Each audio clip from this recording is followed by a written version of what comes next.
Fudail bin Iyad adalah nama yang menakutkan.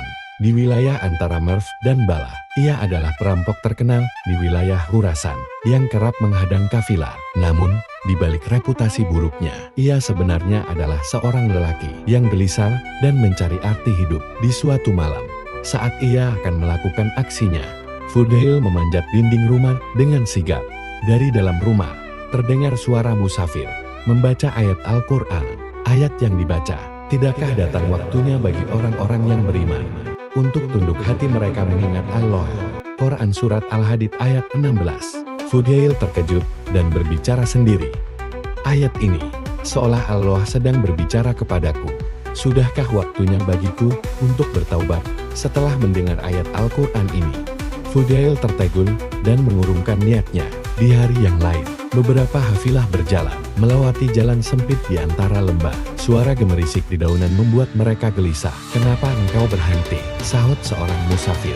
"Hati-hati, ini wilayah kekuasaan." Fudail bin Iyad. Fudail yang mendengar mereka takut padaku. Tetapi mengapa aku belum takut kepada Allah? Ia kembali gelisah. Fudail, "Ya Allah, aku menyerahkan diriku kepadamu. Ampuni dosaku, bimbing aku menuju jalan-Mu." Setelah mendapatkan hidayah dari Allah Subhanahu wa Ta'ala, ia tidak hanya bertaubat biasa, namun juga benar-benar berusaha untuk menjadi orang yang mulia dalam pandangan Allah, sampai ia dikenal dengan Abidul Haramain, artinya ahli ibadah dua tanah suci Makkah dan Madinah.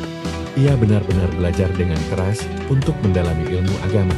Setelah taubatnya, Fudail bin Iyad menekuni berbagai ilmu agama, terutama hadis. Ia berguru dari banyak ulama pada masanya, di antaranya adalah Sufyan Ats-Tsauri, Al-Amas, Mansur bin Mutamir, dan Hisyam bin Hasan.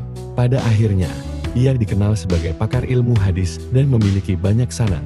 Beberapa tokoh yang di kemudian hari menjadi ulama besar tercatat pernah berguru kepadanya, sebut saja Imam Syafi'i, Ibnu Al-Mubarak, Al-Humaidi, dan Yahya bin Al-Qattan. Sebagaimana firman Allah, Quran Surat Az-Zumar ayat 23, Allah telah menurunkan perkataan yang paling baik, yaitu Al-Quran, yang serupa mutu ayat-ayatnya lagi berulang-ulang, gemetar karenanya kulit orang-orang yang takut kepada Tuhannya, kemudian menjadi tenang kulit dan hati mereka di waktu mengingat Allah.